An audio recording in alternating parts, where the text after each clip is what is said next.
السلام عليكم ورحمة الله وبركاته. ازيكم حبايبي، عاملين ايه؟ يا رب تكونوا في احسن حال. معاكم ايه ابراهيم، ودي قناتي ايه والمطبخ. باذن الله هعمل معاكم النهارده مشروب منعش جدا جدا، وهو مشروب الليمون بالصودا. يعني حاجة كده مرطبة في الجو اللي احنا فيه ده.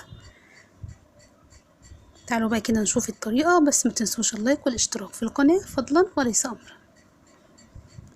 معايا بقى كده 3 ليمونات قطعتهم 4/4.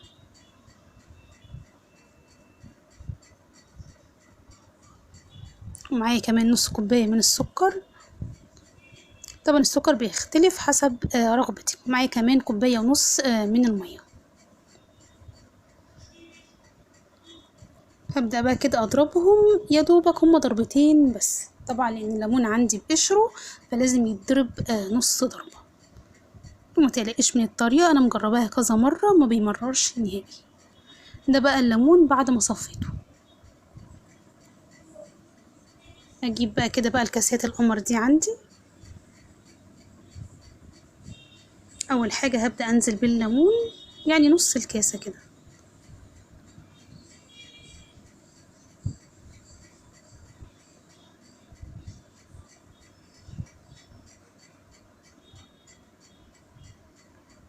تاني حاجة بقى هجيب كده تلج مجروش وهنزل بيه.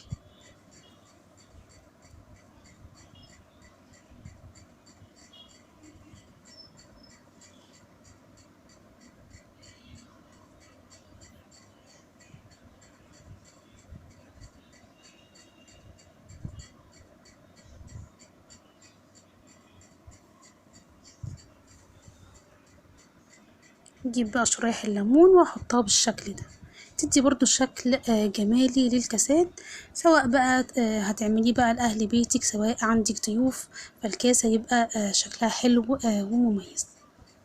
هجيب طبعا الصودا عندي اول حاجة الساقعة، وهبدأ برضو انزل بيها.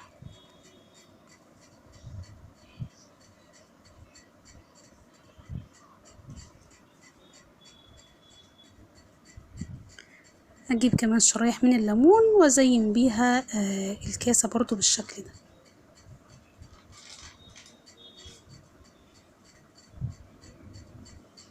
دي بقى شكل الكاسة عندي اهو.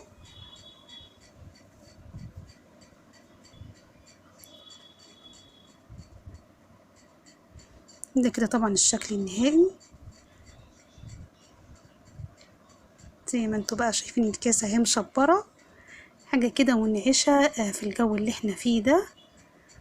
وعايزة طبعا اقول لكم ان الطعم فوق الممتاز، باذن الله هيعجبكم جدا. باذن الله تجربوا الطريقة وتعجبكم. السلام عليكم ورحمة الله وبركاته.